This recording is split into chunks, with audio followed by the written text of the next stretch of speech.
Assalamualaikum warahmatullahi wabarakatuh. Halo, selamat pagi sedulur Margono dimanapun Anda berada. Kembali lagi dengan saya Budi Hermawan yang menemani sedulur Margono semuanya tentunya di acara kesayangan Anda, Podcast Podcast Kesehatan Margono.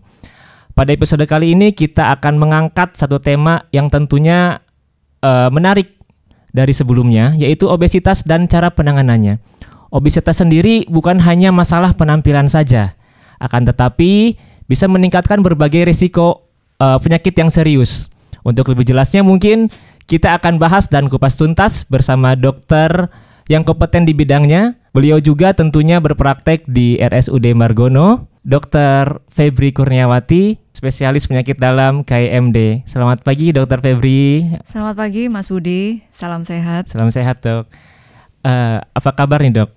Baik, alhamdulillah sehat dan bersemangat. Iya, tentunya harus bersemangat ya dok ya. Selain kesibukannya visit, poli, apa nih dok? Kesibukan selain pelayanan di RSUD Margono, tentunya hobi saya memang berolahraga. Berolahraga, iya. Okay.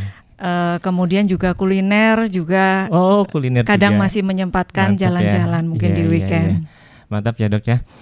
Dok, kembali ke tema kita hari ini ya dok ya, mengenai obesitas. Mungkin sedulur Margono semuanya juga ada beberapa yang masih belum tahu nih dok mengenai obesitas. Obesitas sendiri itu menurut Dr. Febri itu apa dok?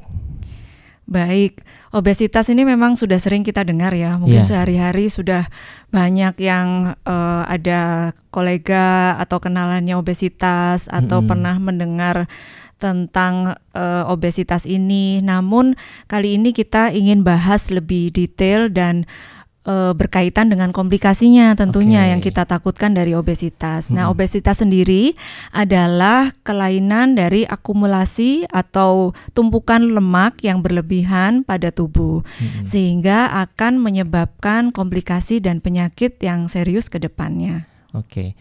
Untuk ciri-cirinya sendiri ada nggak dok? Iya. Yang untuk ciri-ciri atau tanda dan gejalanya adalah memang berlebihnya lemak tubuh. Jadi bisa diukur dari berat badan. Tapi lebih baiknya berat badan ini kita ukur berdasarkan tinggi badan masing-masing. Ya, jadi laki-laki dan perempuan beda kan tentunya.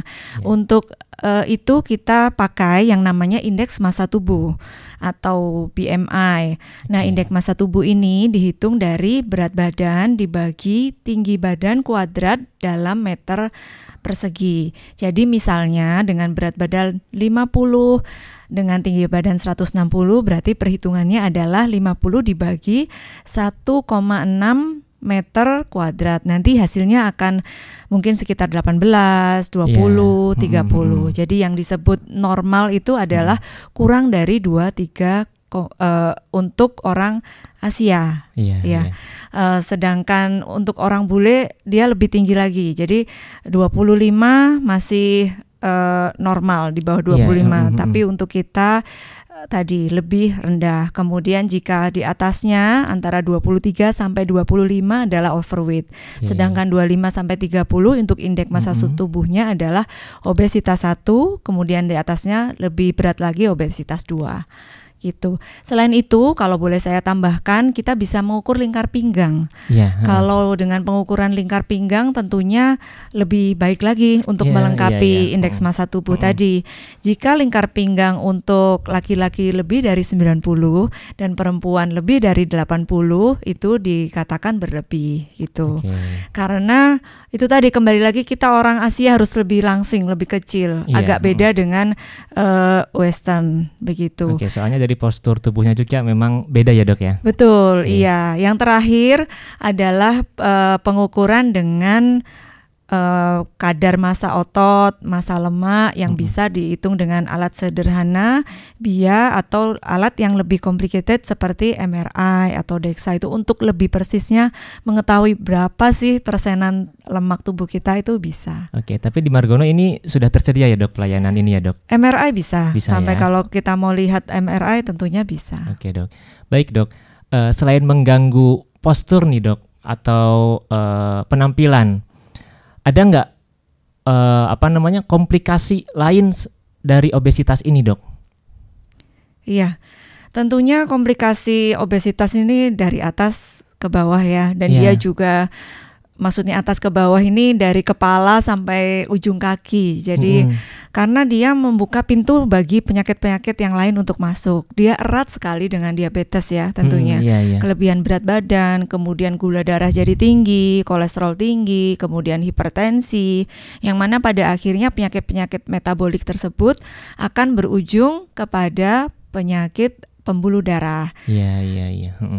Penyakit pembuluh darah inilah yang masih menjadi penyebab kematian yang tertinggi di seluruh dunia, seperti misalnya penyakit jantung koroner, kemudian juga stroke, penyakit gagal ginjal, dan lain sebagainya. Oke, Dok, ada teman atau saudara nih Dok sebagian yang bilang bahwa gak apa-apa gemuk, yang penting sehat gitu daripada kurus, terlihat kayak kayak abis sakit gitu Dok. Itu pandangan seperti itu bagaimana Dok menurut Dokter Febri?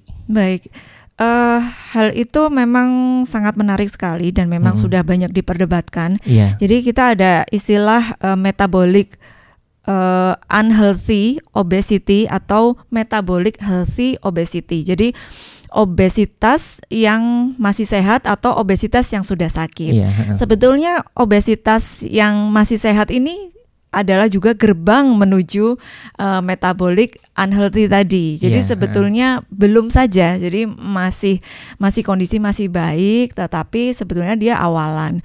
Kemudian juga kita lihat untuk postur yang besar atau kelihatan sekilas gemuk mungkin bisa terjawab dengan tadi pernyataan saya yang pertama bahwa kita mesti lihat tidak hanya berat badan atau indeks massa tubuh, tapi to be precise kita bisa periksa komposisi tubuh itu sekarang sangat bisa diperiksa. Jadi besar kan mungkin seperti binaraga ya, binaraga tuh terlihat besar, tapi kan dia yang tinggi adalah massa ototnya, bukan massa lemak. Nah kalau seperti itu tidak apa-apa. Jadi kita memang kalau ingin lihat adalah untuk pengukuran komposisi massa lemak tubuh, ototnya, bahkan tulangnya dan cairan juga bisa dilihat. Oke, jadi memang gemuk itu nggak melulu sehat ya Dok ya. Jadi memang ada beberapa pemeriksaan lagi kalau untuk lebih jelasnya ya Dok ya.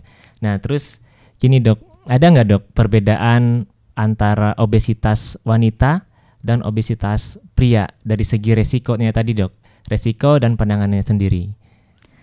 Baik, secara statistik memang wanita lebih resiko untuk menjadi obes ya, dikatakan itu suatu penelitian, tapi agak berbeda-beda sih untuk angka statistiknya. Tapi kadang-kadang memang berbagai tempat itu berbeda. Jadi mungkin di Asia begini, di negara barat begitu gitu.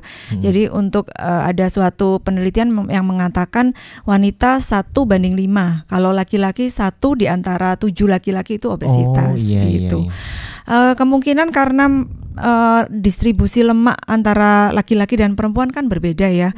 Kalau laki-laki kita lihat bahwa laki-laki ini banyak yang kalau sudah berusia lebih dewasa perutnya biasanya yang buncit, betul tidak? Betul, ya kan? Betul. Kalau perempuan dia lebih banyak gemuknya ini merata, atau kalau usia puber dia banyak gemuk di daerah dada, kemudian di panggul gitu. Jadi masalah distribusinya saja.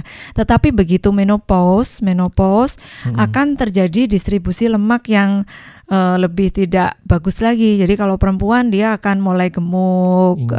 Jadi memang kadang terkait genetik, kemudian terkait gender, laki-laki atau perempuan, kemudian terkait usia gitu untuk faktor resikonya. Oke, berarti memang untuk cara penurunan berat badan pun itu perempuan agak lebih sulit ya Dok? Betul. Daripada laki-laki ya? Betul, karena laki-laki itu punya hormon testosteron. Karena testosteron ini sangat mudah untuk pembentukan otot. Jadi makanya kalau olahraga nge-gym laki-laki cepat ya. Cepat bentuknya benar. Betul. Jadi sebulan, 2 bulan, 3 bulan sudah jadi. Itu kan gitu ada hormon testosteron. Tapi kalau perempuan kadang 1-2 tahun badannya ya begitu-begitu saja. Iya, betul. Nah, jadi memang proses untuk menjadi ideal perempuan itu agak sulit ya Dok ya. Iya. Dan usia jangan lupa. Kalau usia bertambah kan sering ya. Dok dulu kecil badan saya, Iya, sekarang benar-benar. susah sekali mau turunkan berat badan. Itu karena metabolisme, pada metabolisme itu proses masak memasak ya. Jadi metabolisme seseorang itu akan menurun begitu dengan pertambahan usia. 30 tahun, 40 tahun, 50 tahun dia akan semakin menurun metabolismenya, dalam artian akan lebih susah untuk menurunkan berat badan dan akan lebih mudah untuk gemuk. Oke, iya. Jadi memang selain gender, ada juga dari usia ya dok ya. Usia. Oke, baik dok. Nah, untuk cara mengurangi berat badannya, cara menurunkan berat badan dok, yang ideal itu seperti apa dok? Baik, tentunya ini PR ya. PR sebetulnya bukan untuk orang obesitas saja, tetapi bagi yang normal untuk mempertahankan berat badan ya. Jadi memang kombinasi antara jaga pola makan dan olahraga. Olahraga, iya. Memang harus dua-duanya. Jadi mungkin kan mungkin teman-teman Sedulur Margono juga pengennya lebih simpel gitu loh dok. Gak mau jaga pola makan, gak mau olahraga. Ada nggak gitu kan? Kalau misalkan saya minum pil gitu atau penurun berat badan gitu, pengen langsung aja lah tanpa capek gitu. Itu sebenarnya bisa apa nggak dok dengan mengkonsumsi obat-obatan seperti itu dok? Obat-obat penurun berat badan memang terus terang ada yang masuk di guideline, atau yang maksudnya di guideline ini adalah yang disarankan atau yang disarankan oleh Perhimpunan Obesitas atau Perhimpunan Diabetes misalnya. Ada memang beberapa obat, tetapi tidak banyak. Terus terang tidak banyak yang masuk di Indonesia. Setahu saya hanya ada 2 macam ya. Dan satunya ada yang suntik, ada yang obat, tetapi itu pun sangat dalam pengawasan sekali. Nah, prinsip kerjanya semua penurun berat badan ini rata-rata adalah mengurangi asupan atau menurunkan nafsu makan. Iya. Bukan menurunkan berat badan. Iya, jadi menurunkan berat badan dengan cara menurunkan asupan. Iya, atau ada satu lagi obat tablet atau kapsul, dia yang mengeluarkan asupan itu lewat defekasi atau buang air besar. Jadi intinya itu adalah mengurangi makan yang masuk ke dalam tubuh kita. Begitu. Makanya kalau mengurangi makan saja harus kombinasi dengan tadi olahraga. Iya. Karena biasanya instan. Kalau penurunan pil-pil diet atau apa, ini instan, cepat, tetapi tidak dapat mempertahankan. Iya, mungkin di marketplace juga kita perlu menseleksi ya dok ya. Betul, harus hati-hati. Harus hati-hati ya, jangan sampai tergiur sama iklan dan harga ya dok. Misalkan obat ini A gitu kan, ini dengan 7 hari langsung diet, langsung berat badan turun gitu. Betul, namanya iklan biasa ya, seringkali bombastis, tetapi tanpa memikirkan efek jangka panjang, terus kemudian efek-efek merugikan yang lain, seperti itu. Iya, oke. Nah dok, kemarin juga sempat ada yang viral dok di sosial media. Jadi ceritanya dok ya, jadi ada seorang ibu-ibu lah gitu kan, dia menggembor-gemborkan dia itu mengkonsumsi obat diabetes, mungkin diabetes, obat-obatan kronis lah, diabetes, hipertensi dan lain-lainnya. Dia itu membuat pernyataan bahwa obat-obatan itu, obat-obat diabetes dan kronis lainnya itu bisa merusak ginjal dok. Nah sebenarnya pernyataan seperti itu bahaya nggak dok? Dan menurut dokter Febri selaku konsultan endokrin dan metabolik itu bagaimana dok? Baik, untuk ginjal memang pertanyaan paling sering ditanyakan, baik di poliklinik maupun di sehari-hari ya kan.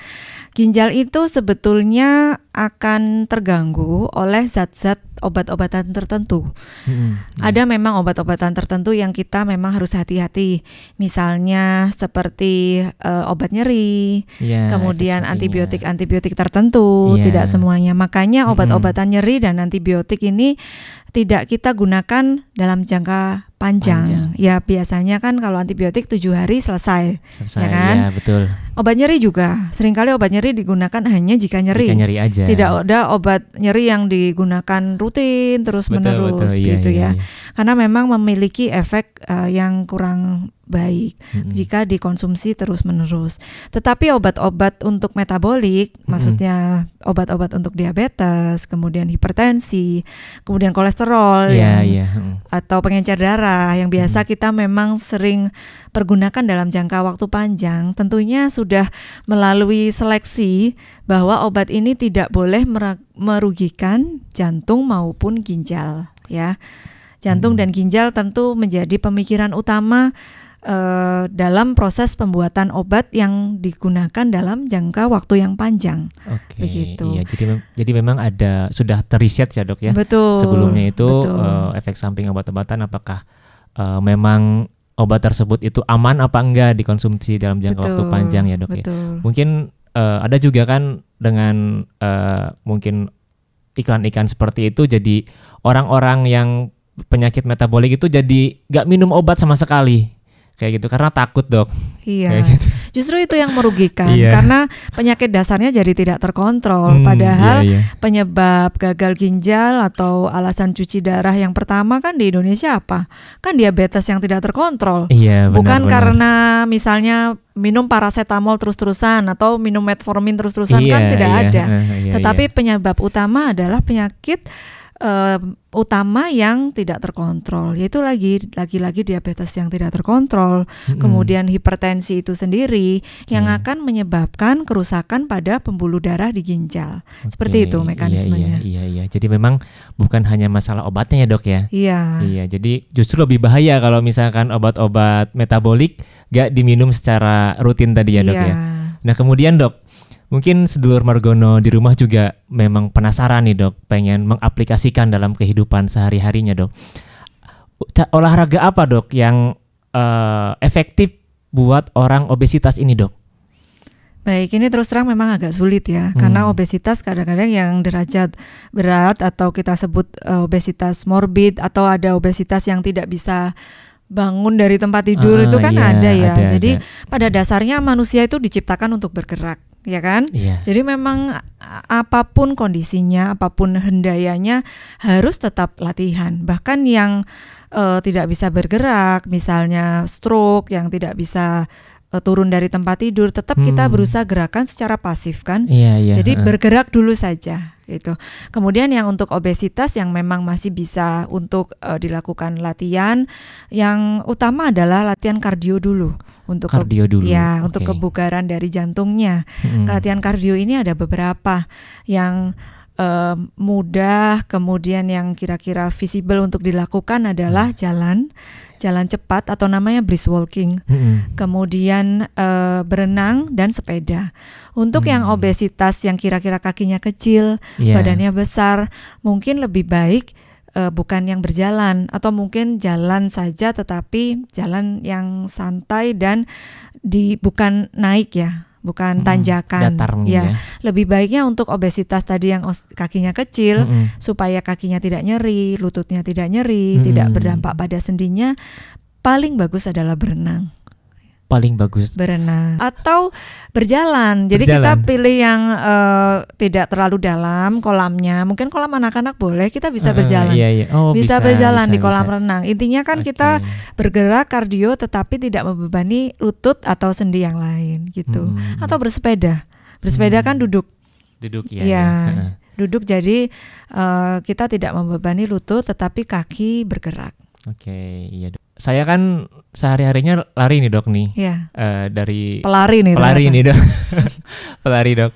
Nah sebelumnya memang Bebe agak sedikit gemuk lah dok ya dok. Nah terus memang ada beberapa pernyataan nih dok atau pertanyaan dok. Untuk mengurangi lemak itu bagusnya apa, lari apa kardio jalan santai dok?